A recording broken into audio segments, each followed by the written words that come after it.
जय श्री राधे, जय श्री कृष्णा। आप सभी के हृदय में विराजमान हमारे गोविंद को, हमारे ठाकुर को कोटि कोटि नमन, कोटि कोटि प्रणाम। सभी संतों को प्रणाम, गौ माता को प्रणाम, गुरुदेव के श्री चरणों में कोटि कोटि प्रणाम। सबसे पहले तो गुरुदेव के चरणों में प्रणाम है, उसके बाद सभी संतों को, गौ माता को, आकाश मंडल में विराजमान सभी ग्रह नक्षत्रों को और पृथ्वी पर विराजमान सभी देवी देवताओं को, 33 कोटि देवी देवताओं को कोटि कोटि नमन है, कोटि कोटि प्रणाम है। तो अब हम कथा शुरू कर रहे हैं। सबसे पहले गुरुदेव के चरणों में हाजिरी लगाएंगे, मात्र 30 सेकंड लेंगे। अज्ञान तिमिरान धस्य ज्ञानाजन शलाकया चक्षुरुन्मीलितं येन तस्मै श्री गुरुवे नमः। जिनके चरणों के नाखून टच हो जाने से इंसान के अज्ञान रूपी अंधकार जो है इंसान के अंदर वो दूर हो जाता है और प्रकाश का उदय होता है। ऐसे गुरुदेव के चरणों में हमारा कोटि कोटि नमन, कोटि कोटि प्रणाम। सच्चिदानंद रूपाए विश्वोत्पत्त्यादि हेतवे तापत्र विनाशाय श्री कृष्णाय वयं नमः। ऐसे सच्चिदानंद भगवान जो जगत की उत्पत्ति, स्थिति और संहार के हेतु है, आदिदैविक, आदिदैविक, आदि भौतिक,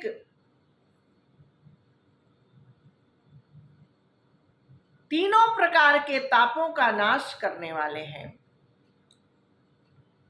आदिदैविक, आदि भौतिक,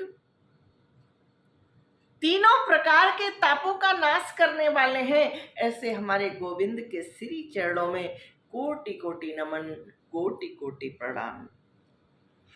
बहुत सुंदर अद्भुत कथा है।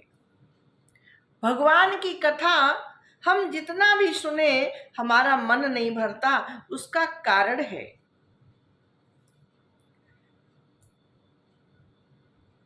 भगवान के श्री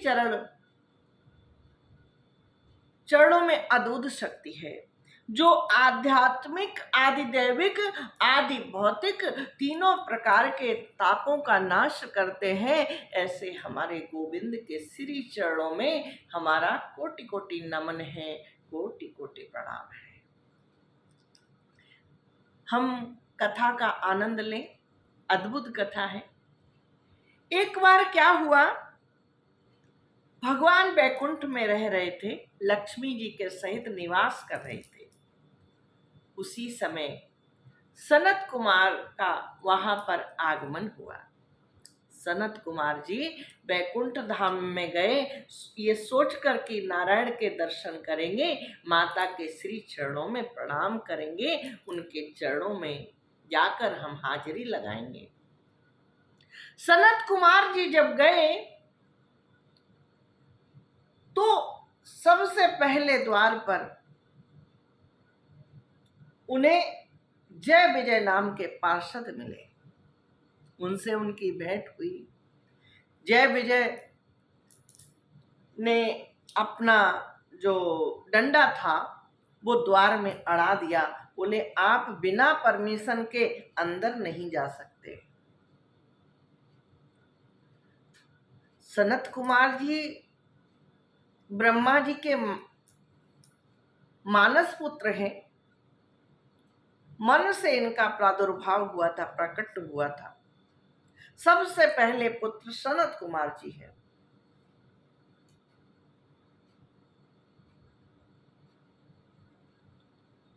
और ये सभी लोगों में कहीं भी आ जा सकते थे, इन्हें कोई रोक टोक नहीं थी। लेकिन बैकुंठ में जय विजय मिल गए और उन्होंने उनको रोक दिया।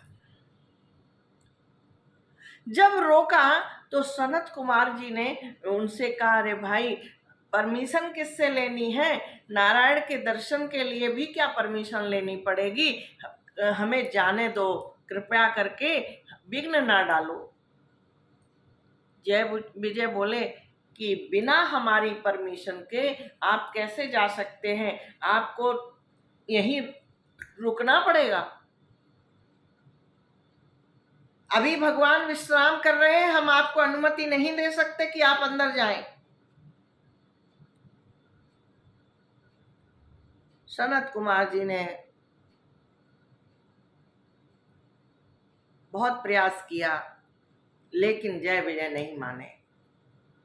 जय विजय बोले, नहीं नहीं, अभी भगवान आराम कर रहे हैं, आप अंदर नहीं जा सकते। तो उनको क्रोध आ गया, बहुत क्रोध आया।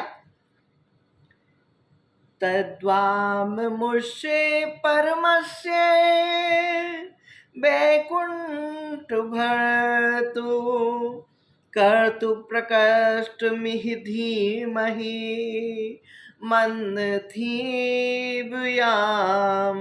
लोकानितो व्रजत मन्त्रं रभाव दृष्ट्या पापी शस्त्र इमे रिपवो अश्यत्र। बहुत सुंदर श्लोक व्यास जी ने लिखा। व्यास जी कहते हैं, सनत कुमार जी ने कहा, तुम हो तो भगवान बैकुंठ नाथ के पार्षद, लेकिन तुम्हारी बुद्धि बहुत मंद है, बहुत छोटी है, बहुत मंद है, मंद बुद्धि के हो। अतएव तुम्हारा कल्याण करने के लिए हम तुम्हारे अपराध के योग दंड का विचार करते हैं। बहुत मंद बुद्धि के हो, अतः तुम्हारा कल्याण हो, ऐसा कैसे कल्याण हो, इस पर हम विचार करते हैं। तुम अपनी मंद भेद बुद्धि के द्वेष से इस वैकुंठ लोक से निकलकर उन पापमय योनियों में जाओ, जहां काम क्रोध लोभ मोह प्राणियों के ये काम क्रोध लोभ मोह प्राणियों के ये चार शत्रु निवास करते हैं। तुम ऐसी योनियों में चले जाओ, क्योंकि उसका कारण है तुम बैकुंठ के लायक नहीं। बैकुंठ में जहां भगवान नारायण निवास करते हैं, वहां तो कोई छल कपट भेदभाव होना ही नहीं चाहिए। वो स्थान तो मंदिर समान है जहां नारायण निवास कर रहे हैं, और तुम मुझे रोक रहे हो। तुम यहां रहने योग्य नहीं हो, अतः जाओ पापमय बैकुंठ धाम से निकलकर पापमय योनियों में जाओ, जहां काम क्रोध लोभ मोह मद मत्सर ये सब निवास करते हैं।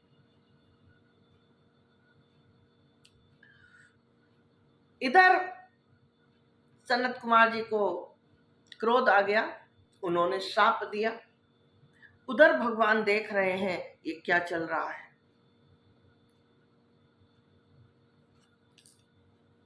और जैसे ही देखा इनको तो क्रोध आ गया, भगवान दौड़ते हुए आए।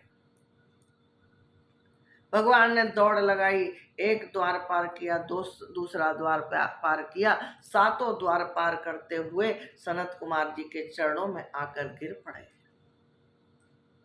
बोले, प्रभु ये हमारे पार्षद हैं,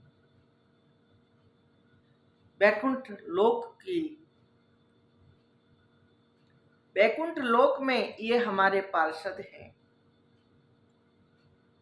इन्हें माफ कर दो।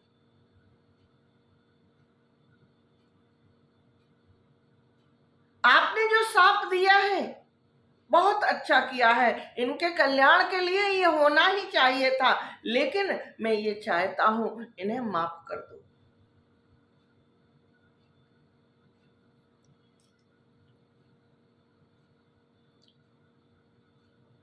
सनत कुमार जी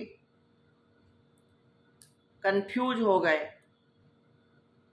बोले प्रभु, एक तरफ आप कह रहे हो जो किया, जो श्राप दिया वो बहुत अच्छा किया, ऐसा होना ही चाहिए था, और दूसरी तरफ आप कह रहे हो माफ कर दो। आप कहो तो मैं अपना श्राप वापस ले लूं।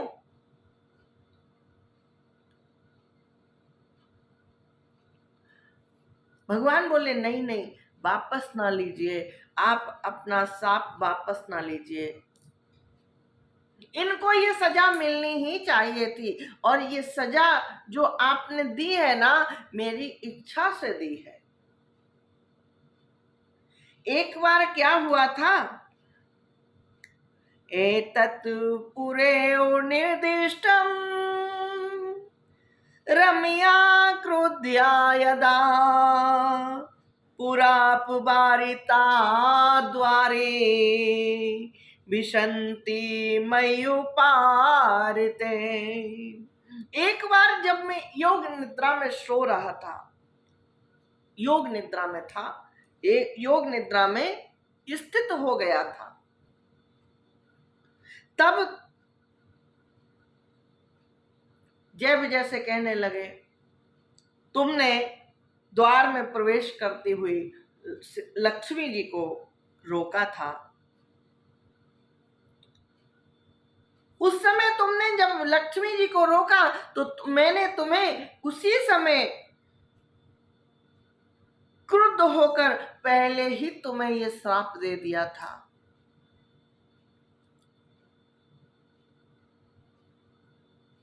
उन ऋषियों से कहा, प्रभु आपने जो किया बहुत अच्छा किया, इनको ये सजा मिलनी ही थी, मैंने तो श्राप दिया ही था, अब आपने दे दिया, काम इनका पूरा हो गया। लेकिन प्रभु मैं ये चाहता हूं कि इनको इनकी सजा भी मिल जाए और वो सजा थोड़ी सी कम हो जाए, थोड़ी सी सजा इनकी कम कर दीजिए,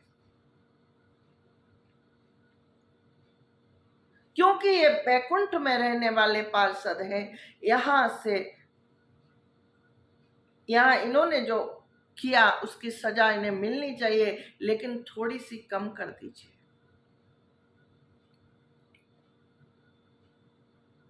थोड़ा सा अभिमान। देखिए, विचार करने योग्य बात है। हम सब पृथ्वी पे रहते हैं, पृथ्वी पे रहते हुए हर पल हर लम्हा किसी न किसी के विषय में कुछ ना कुछ सोचते रहते हैं, और दिन भर में न जाने कितने अपराध करते हैं।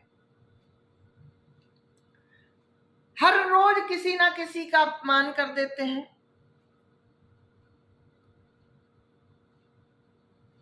और जो बैकुंठ में रहते हैं, कहते हैं वहां पर वही लोग जाते हैं जिनके अंदर छल कपट द्वेष नहीं होता। बैकुंठ में वही जाते हैं, वही निवास करते हैं जिनके अंदर छल कपट और द्वेष नहीं होता। जय विजय के अंदर भी नहीं था, लेकिन उन्हें बैकुंठ में रहते रहते ये अभिमान हो गया कि मैं भगवान का पार्षद हूं। थोड़ा सा अभिमान आया ही था। सबसे पहले उन्होंने अपराध किया, मां जगत जननी लक्ष्मी जी को रोकने का प्रयास किया।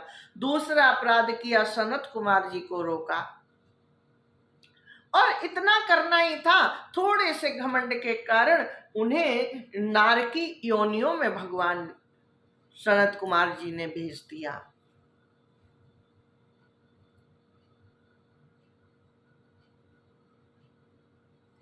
भगवान बोले, प्रभु इनका अपराध है तो, लेकिन ये नया नया अपराध है।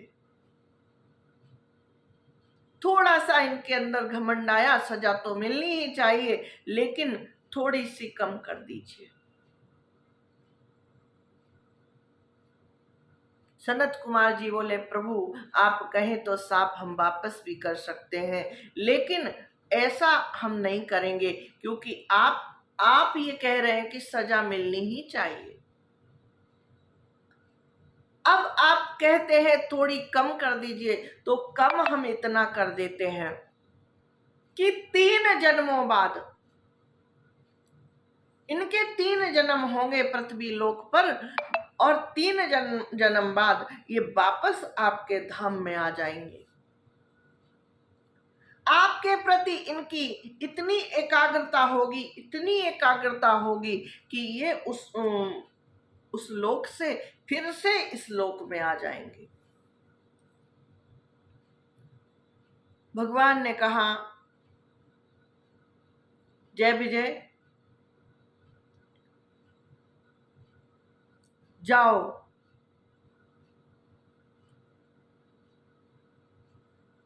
तुम फिर से आ जाओगे। इतना कहा, और जैसे ही कहा उनको, जय विजय को वैकुंठ धाम से गिरा दिया गया। वो आए, वैकुंठ से गिरे और सीधे पृथ्वी लोक पर दिति के गर्भ में प्रवेश कर गए।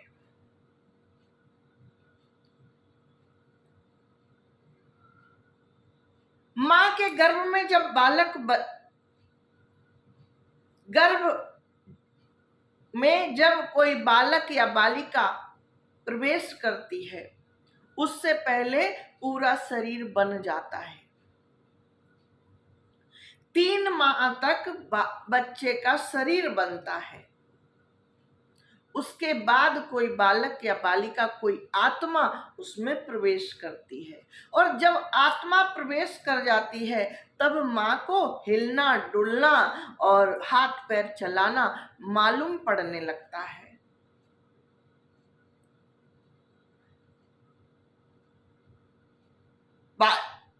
देखिए मां कितनी सहनशील होती है।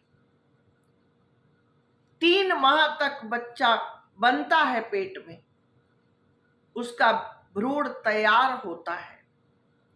उसके बाद जब उसमें आत्मा प्रवेश कर जाती है, तो जब बच्चा पैर भी मारता है ना, तो मां को बहुत खुशी होती है। मां कहती, ए देख रहे हो, पैर चला रहा है। हाथ चलाता है तो खुशी होती है। देख रहे हो, अभी उसने कोई हरकत की है, करवट लेता है तो कहती है, सुन रहे हो, बड़ी अजीब अजीब हरकतें कर रहा है। पेट के अंदर बच्चा जैसे जैसे बढ़ता है, मां को उत्सुकता होती है कितनी जल्दी समय आए और मैं उसे देखूं। दिति के गर्भ में दोनों प्रवेश कर गए।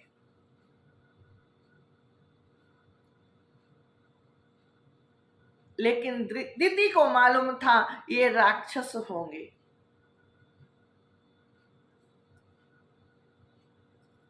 कश्यप ऋषि ने उन्हें पहले ही बता दिया था। इसकी वीडियो कल मैंने अपलोड की थी, अगर ना देखी हो, आपको देखने का मन हो तो जाकर देख लेना। दिति और कश्यप का जो संवाद हुआ है, गर्भ धारण हुआ है जिस समय, वो वीडियो बहुत सुंदर है, अद्भुत है। इसलिए अगर आपका मन हो तो देख लेना, और मन ना हो तो भी मैं तो यही कहूंगी कि देख लेना। बहुत सुंदर है, इसलिए कह रही हूं। और तो दिति के गर्भ में जो बच्चे आए वो राक्षस होंगे, ये दिति को मालूम था। इसलिए पहले के जो देवियां होती थी, देखिए बहुत अद्भुत बात बता रही हूँ, जो रियलिटी है संसार की वो बता रही हूँ।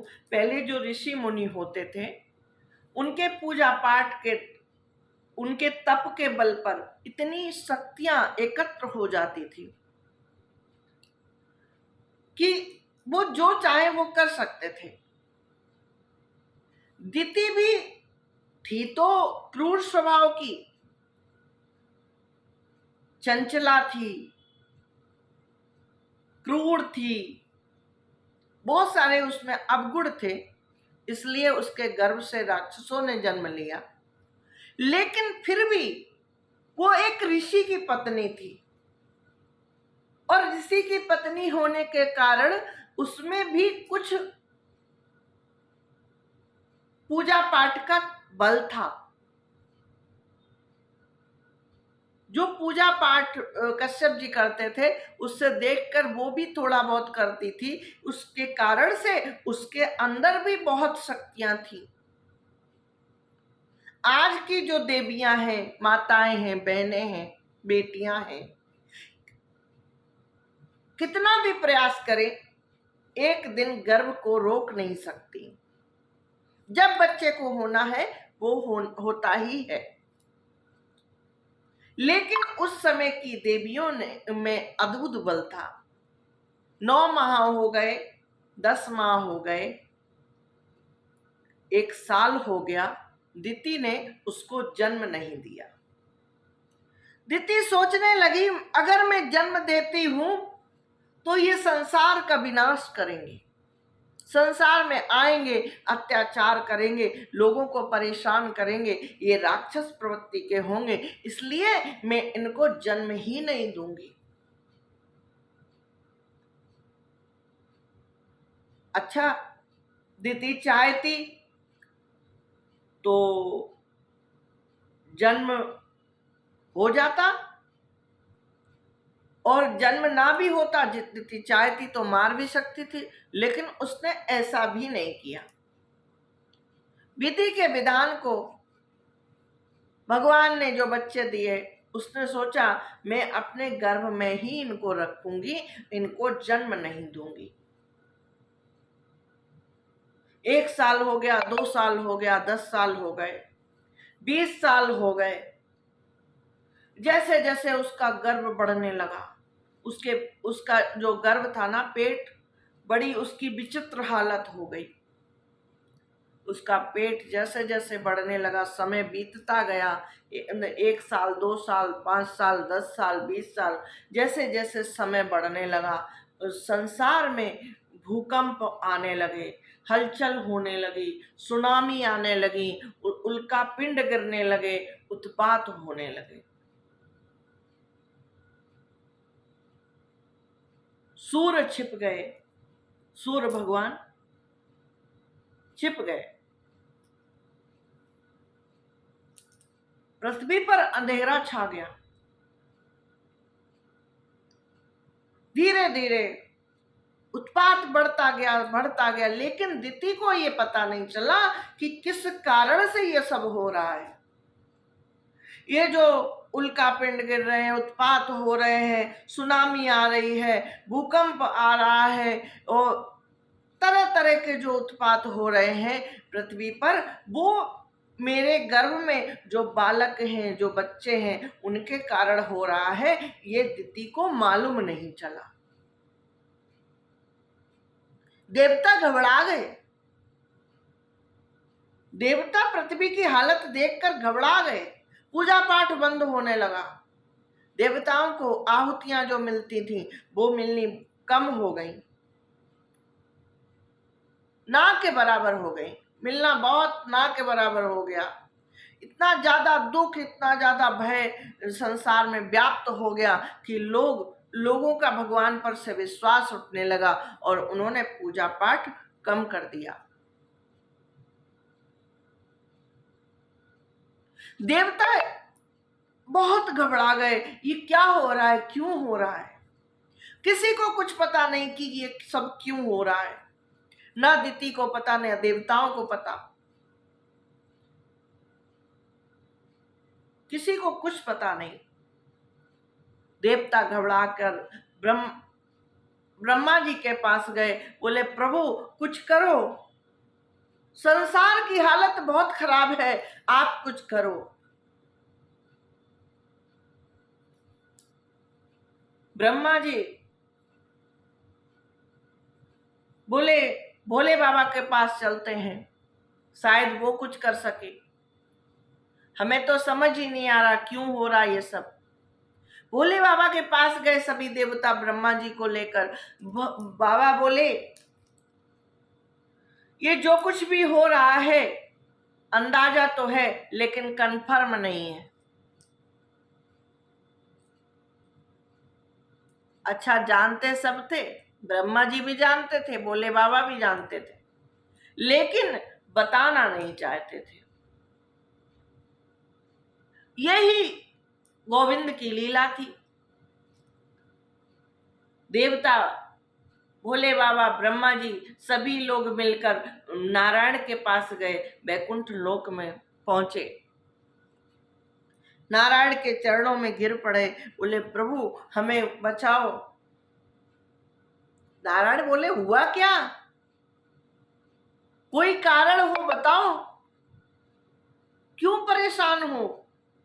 बोले पृथ्वी पर अंधकार छा गया, सूरज छुप गए, सूर्य भगवान छुप गए हैं, अंधेरा हो गया है और आए दिन सुनामी आ रही है, भूकंप आ रहे हैं, उल्का पिंड गिर रहे हैं, विनाश हो रहा है। लोग इतने भयभीत हो गए हैं, इतने दुख में हो गए हैं कि उनका हम सब पर से विश्वास उठ गया है। उन्होंने पूजा पाठ भी कम कर दिया है, हमें आहुतियां मिलनी भी कम हो गई। अब हम कैसे जिएं, क्या करें। जो लोग हमें आहुति देते हैं, हमारे लिए दीप दान करते हैं, उससे हमारा जीवन चलता है, उससे हमें एनर्जी मिलती है, उससे हम शक्तिमान बनकर सबको सब कुछ देते हैं। अब वो कम हो गया। भगवान बोले चिंता मत करो, चिंता मत करो।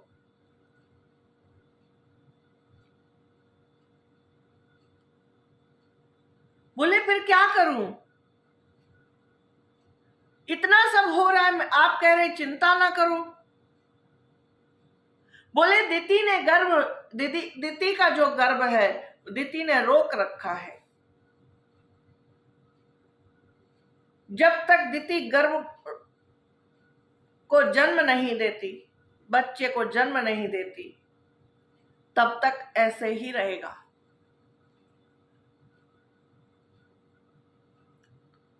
देवता अब तो बहुत परेशान हो गए, बोले दिति ने ऐसा क्यों किया है।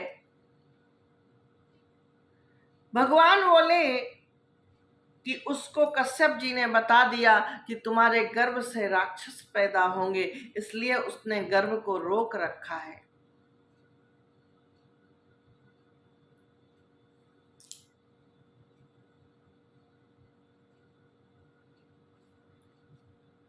अब देवताओं ने प्रार्थना की, बोले प्रभु आप कुछ करिए। भगवान ने दिति को आदेश दिया, बोले देवी तुम्हारे गर्भ के कारण संसार में बहुत समस्याएं पैदा हो रही हैं। इंसान तो इंसान, देवता डर रहे हैं, घबरा रहे हैं, और अंधेरा जो छाया है ना, वो उसका कारण तुम्हारे गर्भ में बैठे दो बालक हैं, इनको जन्म दो। जब भगवान ने आदेश दिया तब दिति ने उन बच्चों को जन्म दिया।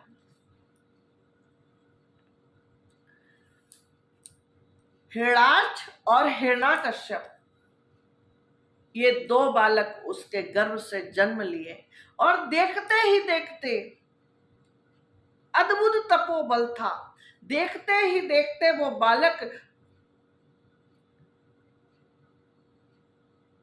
जब जन्म लिए तो इतने थे, और जब वो जन्म लेने के 10 मिनट बाद ही वो बढ़ना शुरू हुए, और उन्होंने पृथ्वी से लेकर आकाश तक सभी दिशाओं को घेर लिया। बहुत सुंदर श्लोक है, व्यास जी ने लिखा है। दिवि स्पृशौ हेम किरीट कोटुभी, दिवि स्पृशौ हेम किरीट कोटिभी, निरुद्ध काष्ठौ स्फुर दंडदाभुजौ, गाम कंपयन्तौ चरणै पदे पदे, कटिया शुकाचार कर कमर कमतीत तस थतु। हिरण्यकश्यप और हिरणाक्ष इतने ऊंचे थे, देखते ही देखते वो इतने ऊंचे हो गए, इतने ऊंचे थे कि विशाल शरीरों से उनके सभी दिशाएं आच्छादित हो जाती थी, सभी दिशाओं में वो छा गए। उनके स्वर्णमय मुकुटों से, मुकुटों का अग्रभाग जो था ना, स्वर्ग को स्पर्श करता था। सभी दिशाओं को उन्होंने घेर रखा था और उनका जो मुकुट वो अपने सर पर लगाए हुए थे वो स्वर्ग को स्पर्श कर रहा था। उनकी भुजाओं में सोने के बाजूबंद जगमगा रहे थे। जन्म लेते ही कल्पना कीजिए कैसा दृश्य होगा। जब उन्होंने जन्म लिया, दिति ने जैसे ही उनको जन्म दिया तो देखते क्या है, वो सजे धजे, सर पर मुकुट, भुजाओं में बाजूबंद, गले में माला। उनकी भुजाओं में सोने के बाजूबंद चमचमा रहे थे। वे पृथ्वी पर जो एक एक कदम रखते थे ना, उससे भूकंप होने लगता था। इतने विशाल शरीर थे उनके कि जब वो पृथ्वी पर कदम रखते तो उससे पृथ्वी डगमगाने लगती। और जब वे खड़े होते तब उनकी चमचमाती हुई चमकीली करधनी से सुशोभित कमर अपने प्रकाश से सूर्य को भी मात कर देती थी। उनकी कमर में जो करधनी थी ना, इतनी चमचमा रही थी, उसमें इतने सुंदर हीरे मोती जवाहरात जड़े हुए थे कि उससे इतनी सुंदर मणियां लगी थी करधनी में कि उसके प्रकाश से सूर्य का प्रकाश फीका पड़ गया था।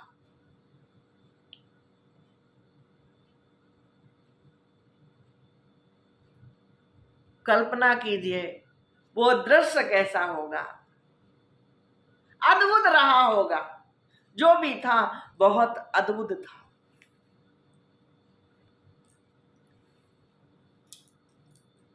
भगवान ने जब सनत कुमार जी ने साप दिया तो भगवान ने उनको रोका नहीं। वो चाहते तो साप वापस भी ले सकते थे, बल्कि उन्होंने बताया ये साप तो हमने पहले ही दे दिया था। यही कारण रहा, हिरणाक्ष और हिरण्यकश्यप दोनों भगवान से द्वेष करने लगे। दोनों के अंदर भगवान के प्रति नफरत पैदा हो गई और वो नफरत इतनी हो गई कि सोते जागते, उठते बैठते, चलते फिरते, कुछ भी वो करते, उनके दिमाग से नारायण नहीं जाते। हर पल नारायण की छवि उनके दिल और दिमाग में बैठ गई। बदला लेने की भावना ऐसी बैठी कि वो हर पल उन्हें याद करते रहते।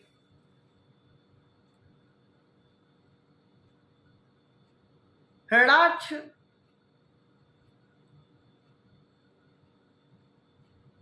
और दोनों आपस में चर्चा करते किस तरह से बदला लिया जाए।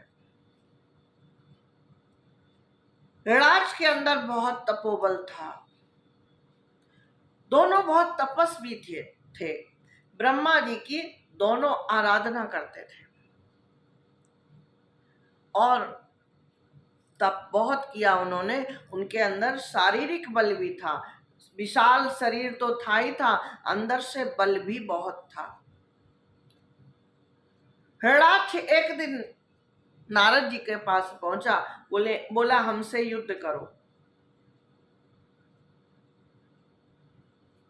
नारद जी ने कहा हम तो भगवान के भक्त हैं, युद्ध करना हमें पसंद नहीं, तुम किसी और के पास जाओ, उससे युद्ध करो। अब वो स्वर्ग में गया, इंद्र से बोला हमसे युद्ध करो। इंद्र बोले हम तुम्हारे समान नहीं है, तो जो तुम्हारे समान हो उसके साथ जाकर युद्ध करो। वरुण के पास गया, वरुण ने कहा तुम्हारे समान एक ही सृष्टि में एक ही है जो युद्ध कर सकता है।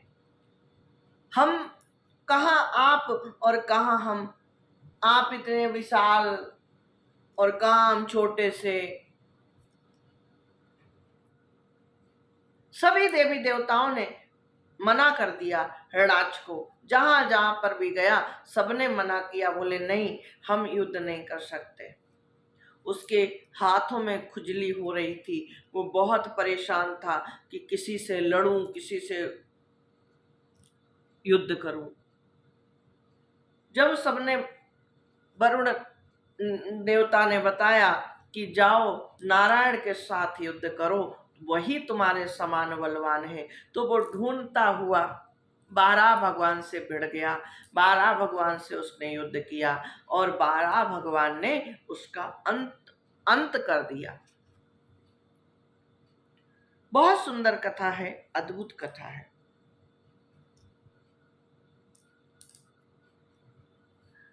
जब भगवान से युद्ध करने लगा, भगवान पृथ्वी को ले जा रहे थे,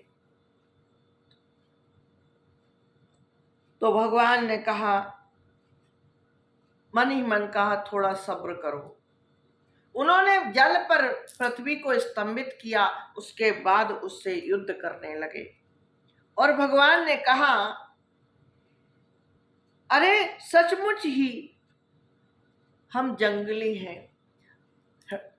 हिरणाक्ष ने भगवान को जंगली कहकर कहा, अरे जंगली सुअर कहाँ जा रहा है, मुझसे युद्ध तो कर, मैं तुझे कब से ढूंढ रहा हूं।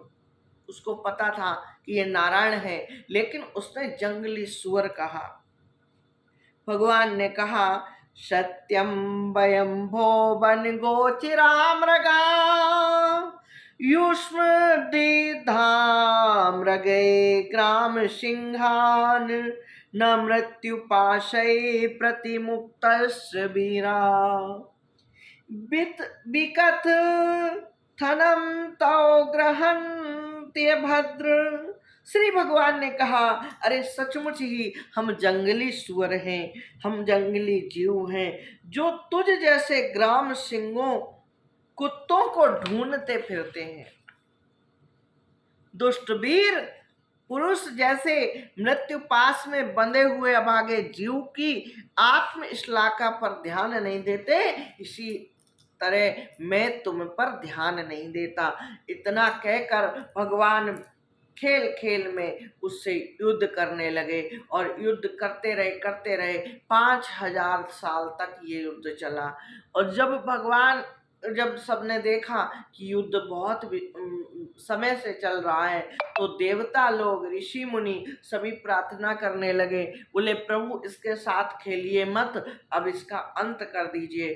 भगवान से प्रार्थना जब की तो उन्होंने खेल ही खेल में एक गदा मारी और उसका अंत हो गया, प्राणांत हो गया। इस तरह से हिरणाक्ष का वध हुआ।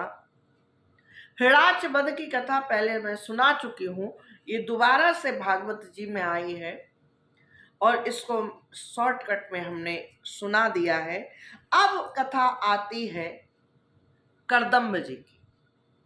बहुत सुंदर कथा है। मनु शतरूपा की पुत्री थी देवहूति और ब्रह्मा जी के पुत्र थे करदम्ब जी। ब्रह्मा जी के शरीर से ब्रह्मा जी की छाया से करदम्ब ऋषि का जन्म हुआ था। अतः ब्रह्मा जी के पुत्र थे कर्दम्ब जी। और मनु शतरूपा भी उनके शरीर से जन्मे थे। मनु शतरूपा की पुत्री थी देवहूति।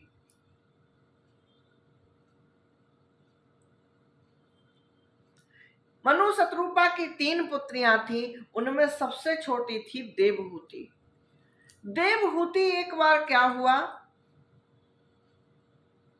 अपनी छत पर, महल की छत पर फुटबॉल खेल रही थी। जब वो फुटबॉल खेल रही थी, ऊपर से कर्दम्ब जी विमान से निकल रहे थे।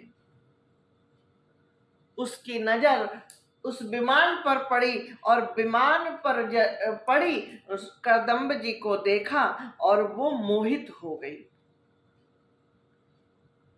कुछ तो कर्दम्ब जी की सूरत पर मोहित हो गई और कुछ देवर्षि नारद आए, बोले नारायण नारायण नारायण नारायण। देवर्षि नारद जी ने कर्दम्ब प्रजापति की बहुत तारीफ की, बहुत तारीफ की। बहुत अच्छे हैं, ये है वो है, दुनिया भर की तारीफें कर डाली। ये कथा बहुत सुंदर है, अद्भुत है। अब इसको मैं कल करूंगी क्योंकि ये 42 मिनट की वीडियो होने जा रही है। तो इस वीडियो को मैं यहीं पर, इस कथा को मैं यहीं पर विराम दे रही हूं। कल पूरी कथा सुनाऊंगी। देवहूति और कर्दम्ब प्रजापति का अद्भुत मिलन हुआ है और विवाह हुआ है। बहुत सुंदर लव स्टोरी है ये, ध्यान से सुनिएगा। कल की वीडियो को मिस ना कीजिएगा। इसको हम यहीं विराम दे रहे हैं और कल फिर मिलते हैं। कर्दम्ब प्रजापति और देवहूति के विवाह का, उनके मिलन का वृतांत सुनाते हैं। अद्भुत कथा है। और ये जो कथा मैंने सुनाई है, ये आपको कैसी लगी वीडियो में अवश्य बताइएगा। वीडियो पूरी देखिएगा और अंत में जब आपको लगे कि बहुत अच्छी कथा है तो कमेंट में बताइएगा। आपको इसमें कोई कमी लगे तो भी कमेंट बॉक्स में बताइएगा और लाइक कीजिएगा। अगर लाइक करने में दिक्कत हो तो डिसलाइक कर दीजिएगा। अगर आपको लगे कथा इतनी अच्छी तो है नहीं, लाइक क्यों करूं, तो भाई मेरे डिसलाइक कर देना और कमेंट में आकर बता देना आपकी कथा में ये कमी है। और पसंद आए तो लाइक कर देना और कमेंट बॉक्स में बता देना कैसी लगी कथा। और चैनल पर नए आए हो तो चैनल को सब्सक्राइब करना ना भूलना। ओके, अपना बहुत ख्याल रखना। ये कथा हम सबके तापों को दूर करेगी, हम सबके पापों को दूर करेगी और हमको सुखमय जीवन प्रदान करेगी। हमें जीवन में जो जो चाहिए, सुख, शांति, समृद्धि, यश, कीर्ति, परिवार, हमें सब कुछ देगी ये कथा। ऐसी है ये कथा। तो कथा को पूरा सुना करिए। चैनल पर नए आए हैं तो चैनल को सब्सक्राइब करना ना भूलिएगा, जिससे कि नई वीडियो का नोटिफिकेशन आपको मिलता रहे। इसी के साथ विराम दे रही हूँ। जय श्री राधे, जय श्री कृष्णा, जय गोविंदा।